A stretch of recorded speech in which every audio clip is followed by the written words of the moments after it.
إن الذين هاجروا من بلاد حضرموت ومن غيرها من البلدان الإسلامية هاجروا وهم يريدون التجارة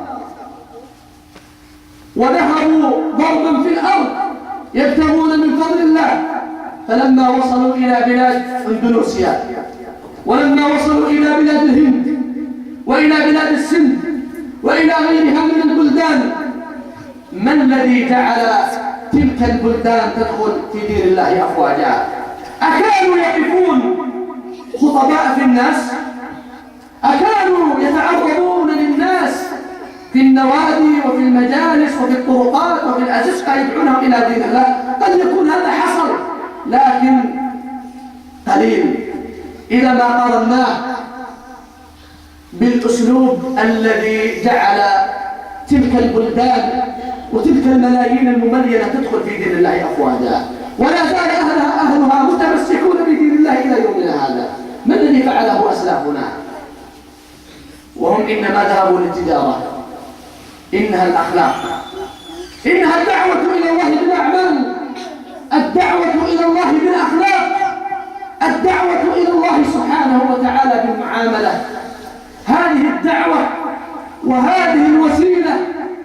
الناجعة والنافعة والتي أثبتت جدارتها والتي أثبتت نجاحها في غير ما موضع، هذه الوسيلة التي توسلها هؤلاء العظام الرجال عندما رأى الناس أيها الإخوة حسن تعاملهم، وعندما رأى الناس حسن أخلاقهم، وعندما رأى الناس أن هؤلاء قوم غير الناس الذين عاشروهم من قبل والذين تعاملوا معهم بالتجارة، رأوا أخلاقا عظيمة، رأوا آدابا إنما تنم عن أنفس وعن قلوب ملأها الإيمان وملأها التقوى وملأها الخوف من الله، فدخلوا في دين الله أفواجا. وكما أن الأخلاق أيها الإخوة وسيلة إلى الدعوة إلى الله، الأخلاق الطيبة والأخلاق والآداب الرفيعة السامية وسيلة إلى الدعوة إلى الله، فكذلك الأخلاق التي مقتها القرآن ومقتها السنة تكون أيها الإخوة عائقا في سبيل الدعوة إلى الله سبحانه وتعالى. وعندما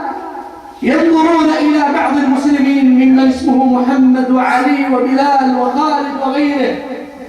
يتعاملون بالربا، يشربون الخمر، يعاقرون الزنا،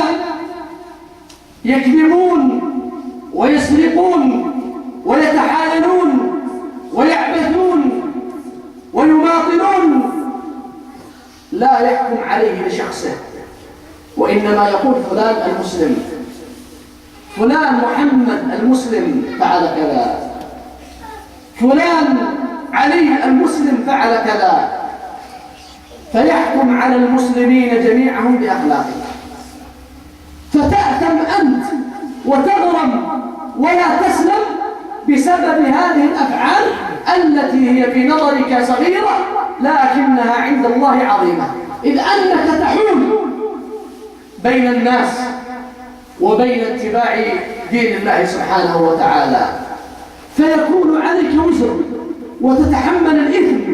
وتتحمل الوزر وتتحمل ما لا طاقة لك به من الآثام ومن المعاصي بسبب بعض الأفعال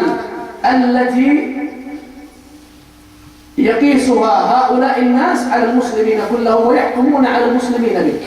لأنك واحد منهم وتحمل صفاتهم وتحمل اسمهم.